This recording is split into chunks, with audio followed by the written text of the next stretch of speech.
皆さんこんにちは。今回は、前回から紹介している自作 CPU クーラーの沸騰に関する改良の続きで、改良として試した様々な案について一つずつ紹介していこうと思います。なお今回紹介予定としていた測定上のミスは、なんか話がややこしくなったので、この動画内では紹介せず、チャンネルのコミュニティで紹介することにしました。よろしくお願いします。で、前回から話している沸騰の改良は、これまでに制作してきた自作 CPU クーラーの冷却性能におけるボトルネック、沸騰が関係する部分の温度差が大きかったことや、沸騰の動きが気になったことをきっかけに実施しています。自作 CPU クーラーの内部には熱電椎を設置しているので容器内の温度が計測でき、その容器内温度と CPU 温度、または外気温度との差から自作 CPU クーラーの冷却性能を見てきました。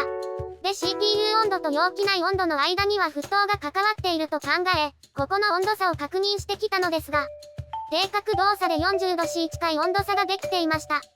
ここには沸騰の他に CPU グリスやヒートスプレッダなどの影響も含まれますが、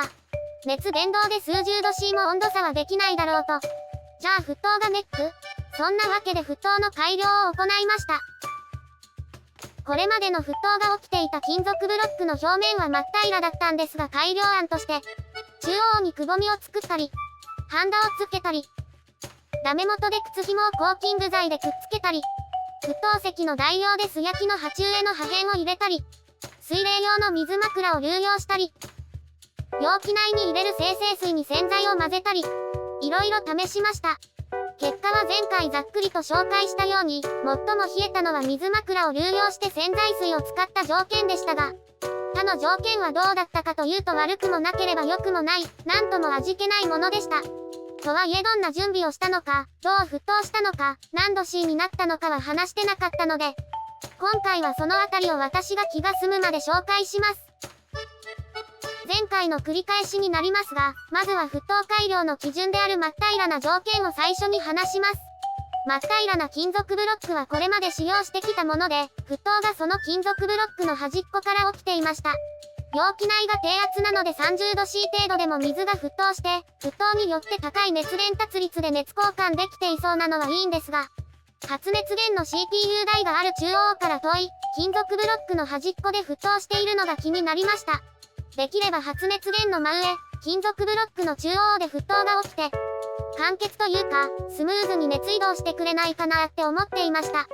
まあこの沸騰は PC がアイドル状態で低負荷低発熱時のもので、ベンチマークを始めるとよくわからないほどに激しくなるんですけどね。CPU 温度などの結果はこんな感じです。この数値を今回の改良の基準にしました。改良案として最初に試したのは中央にくぼみを作る案です。真っ平らな金属ブロックをセンターポンチでへこませるだけと簡単だったので、最初に試すにはちょうどいい感じでした。当初このくぼみが沸騰の開始点になることを期待しました。沸騰は液中内で液を総変化させて、気泡を発生、成長、離脱させるみたいな現象なんですが、その発生点に関わるのが表面の構造だったり、表面に張り付く残留気泡だったりします。残留気泡はヒートパイプか作業の真空引きでほとんどなくなっちゃうので、表面の構造、気泡を起こせるきっかけが大切だろうということでくぼみを作りました。まあきっかけというと表面の構造の他に、そこの温度がどのくらいかという超重要な要因もあるんですが、まずは表面の構造、表面の形状、的な影響を見ることにしました。で、PC を起動してみたんですが、くぼみは無視されたみたいで、変わらずに端っこから沸騰していました。横から見ても中央ではないですね。ベンチマークをやってみても各部温度、熱抵抗はほとんど同じです。この結果を見て私は危機感を抱きました。私の希望的な予想では、くぼみ一つでも沸騰の様子が変わって中央からポコポコと気泡ができて、CPU 温度も多少は変化してくれるものだと思っていたんです。ですがまさかの変化なし。この端っこの沸騰は根深い。ここで気がつきました。そんな危機感があったので、次に試したのは水枕を流用する条件でした。計画としては次にハンダ付けを試すつもりでしたが危機感が出てきましたし、あと金属ブロック的にもハンダ付けと流用水枕の条件は別個に準備できていたので、先に流用水枕を優先しました。この水枕は水冷用、というか以前製作した不凍液水冷で使っていた水枕とほとんど同じ、類似品のものです。本当はこの水枕のマウントパーツが欲しくて購入したんですが、先日金属ブロック部が壊れるトラブルの際に、この水枕を流用できると気がつきまして、沸騰改良に組み込みました。狙いとしてはくぼみと同じで沸騰の起点を増やすことになりますが、見ての通り形状の複雑さはくぼみ一つとは比べ物にならないほど微細なので、個人的にはくぼみ案の上位互換だと考えています。先ほどの危機感もあり、早めに一番期待できる流用水枕を試そうと思ったわけです。ちなみに容器内の液はまだ精製水です。洗剤水は精製水を試した中で最も良かった条件で試すことにしていました。沸騰の様子は前回も話しましたね。真っ平ら、くぼみ一つの条件よりは中央寄りで沸騰するようになりました。変化してくれてよかった、とこの時は思いましたが、CPU 温度は低角だと 2°C、4.4GHz だと 6°C の低下。冒頭で話したように 40°C 近い温度差があったので、10°C くらい低下してくれと勝手に期待してました。思ったより微減でした。沸騰の様子は変わりましたが、肝心のボトルネックは解消できるのかという危機感は増しました。次に試したのはハンダをつける案です。ハンダの案は当初予定していた金属メッシュを使う案の前段として試しました。金属メッシュの固定にハンダ付けしたい。でもハンダだけでも効果があるかもしれない。じゃあまずハンダだけで様子を見ようって感じでやりました。そういえば金属メッシュの案、今まで忘れていたんですが当初はやるつもりで、後ほど紹介するアクシデントでできなかったものです。まあ後ほど話すとしましょう。ハンダはどうと、多分海面張力が違うのでもしかすると沸騰の起点になってくれるかも、という期待がありました。くぼみを埋めるようにハンダをつけて、自作 CPU クーラーの先駆者様同様に還元処理をして、表面をヤスリがけで綺麗にして、これで試します。胴部分はヤスリがけしたのでおそらく表面正常が変わっちゃったんですが、ハンダ部分はヤスリがけしないようにしました。これで沸騰はどうなったかというと、違いが見当たりませんでした。温度なども同じ感じです。ハンダをつけましたし、細かいタイプですがヤスリがけをしても変化がありませんでした。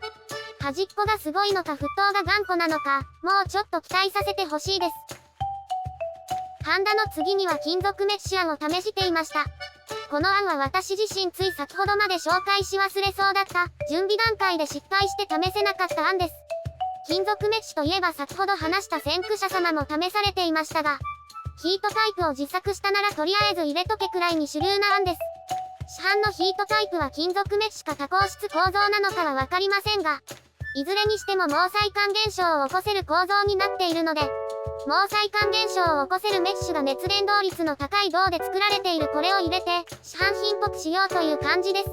準備した金属メッシュはハンダ吸い取り線とアーシングケーブルと呼ばれるものの2つです。観察性という点では小さいハンダ吸い取り線の方が内部の状況を見やすいとも考えましたが、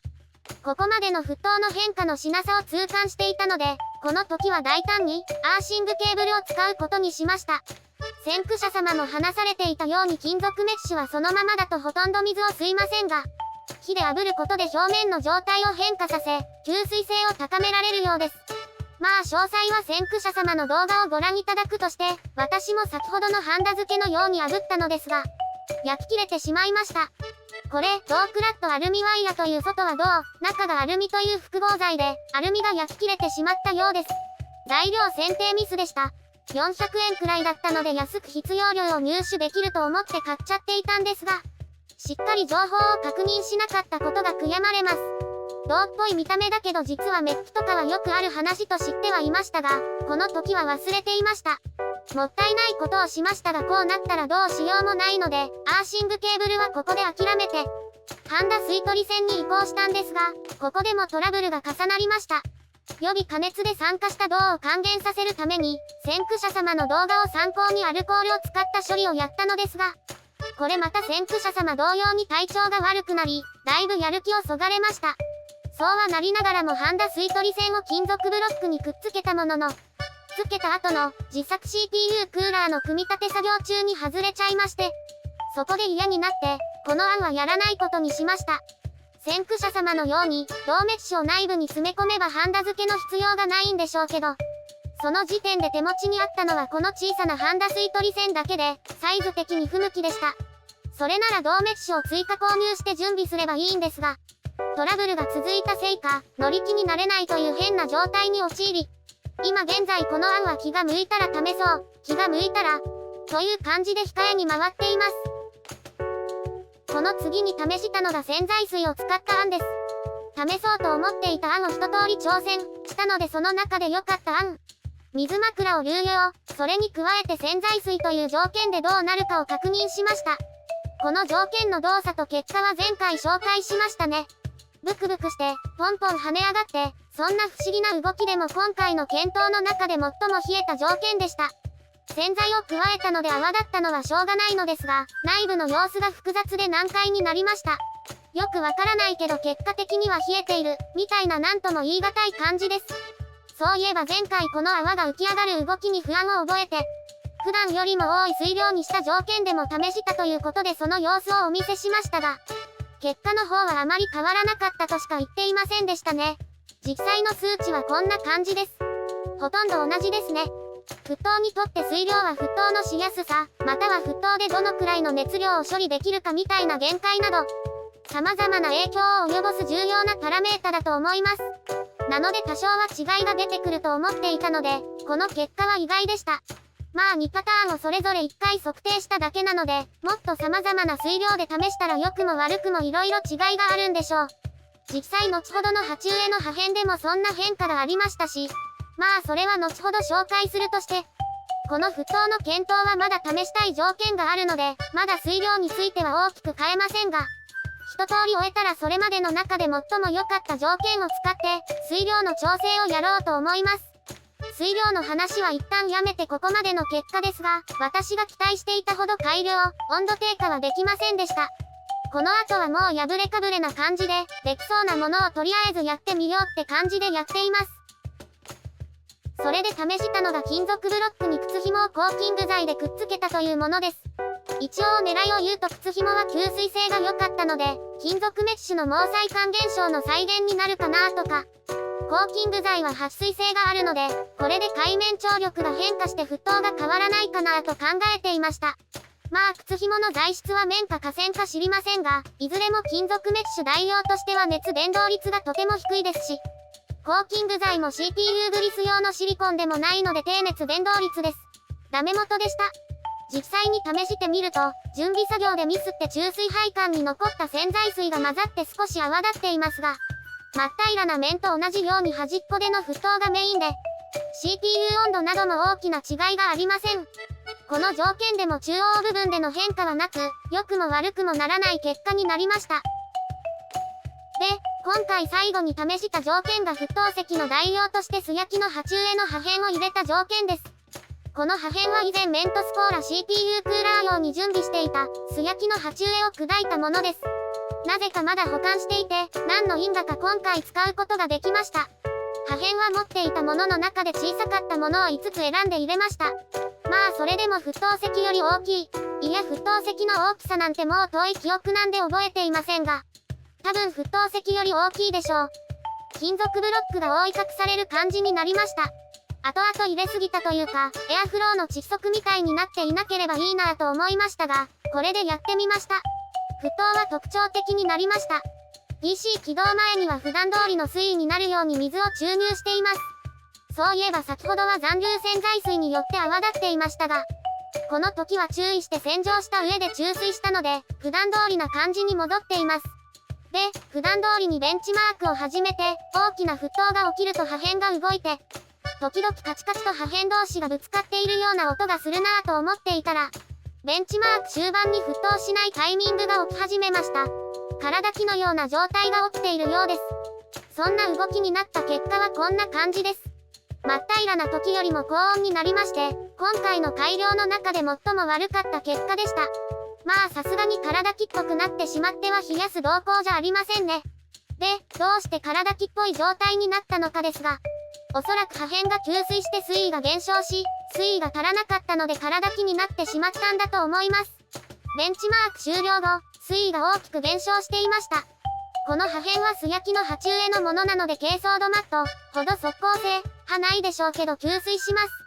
他の条件でもベンチマーク中の総変化で水が気化したりラジエーター部で凝縮したりで水位が減ることはありますが、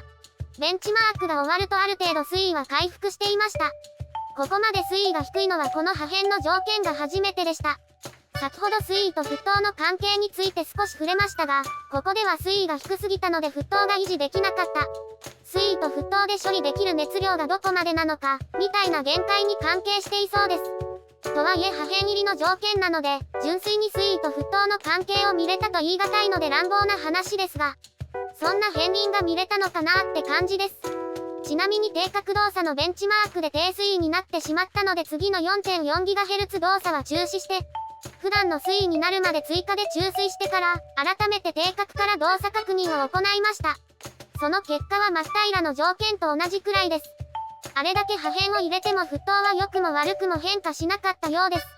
もしかすると破片を入れたことで実は沸騰が良くなっていたけど、入れすぎたから邪魔をしてプラマイゼロだったかも。希望的ですかね。まあ確認する予定はありません。といった感じで、今回の沸騰改良を終えました。いろいろ試しても劇的には改良できずそのあたりは残念でしたが、今回試したものでは大きく冷却性能を改善できないと分かっただけ良かったかなと、今は思っています。おかげで次に試したい条件も思いつきましたし、その条件を次回試す感じで、もう少しだけ沸騰の改良であがこうと思います。今回の紹介は以上です。動画冒頭にも話しましたが、今回紹介予定だった沸騰改良で起きていた測定上のミスは、話がややこしくなったのでチャンネルのコミュニティに投稿します。次回の追加の沸騰改良で、自作 CPU クーラーの基本的な改良は一通り終わる予定です。まあここまで順調にいった予定はほとんどないのでどうなるかわかりませんが、今後の予定進行は次回の検討が終わってから考えるとして、ひとまず実践してみようと思います。ではここまでのご視聴ありがとうございました。さようなら。